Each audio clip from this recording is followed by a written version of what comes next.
এই বিরিয়ানিটা রান্না করা বুঝিনি এত যে ঝক মারি। শুভ দুপুর বন্ধুরা, আমি ঘাটাল থেকে হাসি খুশি মিঠু দিয়ে আমাদের কাছে আজকে নিয়ে চলে এসেছি কোনো ঝুট ঝামেলা নেই, কম খাটুনিতে প্রেশার কুকারে চিকেন বিরিয়ানি। ছোট ছোট কয়েকটা আলুকে আমি ছাড়িয়ে ভেজে নিয়েছি আর পেঁয়াজের খানিকটা বেরেস্তা করে রেখে দিয়েছি। আর চিকেনটাকে আমি সমস্ত রকমের মশলা মাখিয়ে গোলাপ জল কেওড়ার জল দিয়ে ম্যারিনেট করে রেখে দিয়েছিলাম, সেটাই এখন আমি ভালো করে ভেজে নিচ্ছি।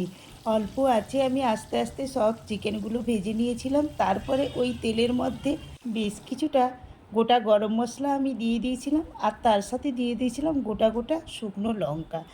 এই মশলাগুলো ভাজার পরে সুগন্ধ বেরোলেই আমি খানিকটা পেঁয়াজ কুচোনো এবং আদা রসুন বাটা দিয়ে একটু কষিয়ে মশলাটা রেডি করে নেব।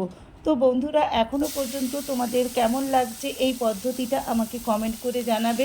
তো শেষ পর্যন্ত চলো দেখে নাও খুব সহজ পদ্ধতিতে বিরিয়ানি কিভাবে রান্না করা যায়। হাঁড়িরও ঝামেলা নেই প্রেসার কুকারে। তো দেখো আমি এই পর্যায়ে আদা রসুনটা দিয়ে মশলাটা ভালো করে কষিয়ে নিয়েছি। তো আগে থেকে চালটাকে ধুয়ে রেখেছিলাম, সেই চালটাও আমি দিয়ে দিলাম।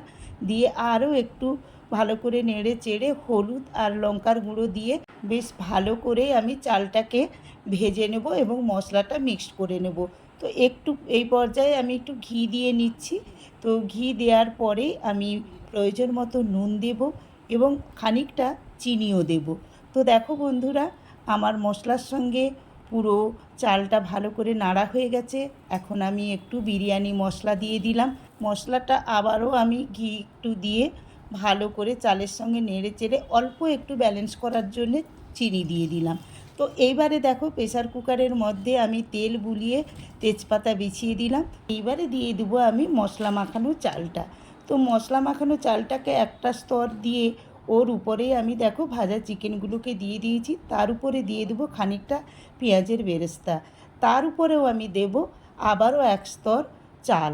তো দেখতেই পাচ্ছ আমি মাংসর উপরে বেরেস্তার উপরে আবারও একটা স্তরে চাল দিয়ে দিয়েছি, আবারও চিকেন দিয়ে দিয়েছি, ডিম দিয়ে দিয়েছি, আলু দিয়ে দিয়েছি।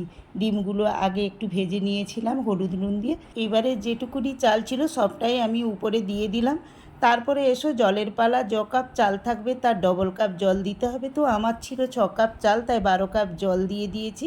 তো এইবারে আমি আরেকটু গোলাপ জল এবং কেওড়ার জল দিয়ে বিরিয়ানি মশলা একটু ছড়িয়ে এই যে দেখো প্রেসার কুকারটা বসিয়ে দিয়েছি। তো বন্ধুরা দেখো প্রেসার কুকারের সিটি এসে গেছে পড়ার মুখে। আমি 5 মিনিট থেকে 7 মিনিট গ্যাসটা একটু কমিয়ে রেখে দিয়েছিলাম, তারপরে অফ করে দিয়েছি গ্যাসটাকে। কুকারের সমস্ত প্রেসার বেরিয়ে যেতে এই যে দেখো আমার বিরিয়ানি একেবারে রেডি হয়ে গেছে। তো তোমাদেরকে ঢেলে দেখাচ্ছি গামলাতে।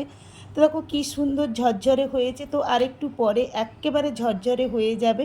এইমাত্র ঢাললাম তাই এরকম লাগছে। তো বন্ধুরা, তোমাদের কেমন লাগলো আমার এই বিরিয়ানি রান্নার প্রসেসটা আমাকে একটু জানাবে। আর হ্যাঁ, প্রত্যেককে একবার ট্রাই করে দেখো, কম খাটুনিতে এই বিরিয়ানিটা কত সুন্দর হয়ে যায়। হ্যাঁ, নতুন বন্ধুরা তোমাদেরকেই বলছি, তোমরা আমার এই চ্যানেলটাকে সাবস্ক্রাইব করে দিও আর এই রান্নাটা কেমন হয়েছে সেটা আমাকে কমেন্ট করে জানিও। তো চলো বন্ধুরা, এখন বিরিয়ানি খাওয়ার পালা, তো খেয়ে নেওয়া যায়। তো বন্ধুরা, আজকের মতো আমি এখানেই শেষ করছি। পরের ভিডিওতে আবারও তোমাদের সঙ্গে আমার দেখা হবে, কথা হবে। আজকের মতো সব বন্ধুদেরকে জানালাম শুভ দুপুর, টাটা, বাই।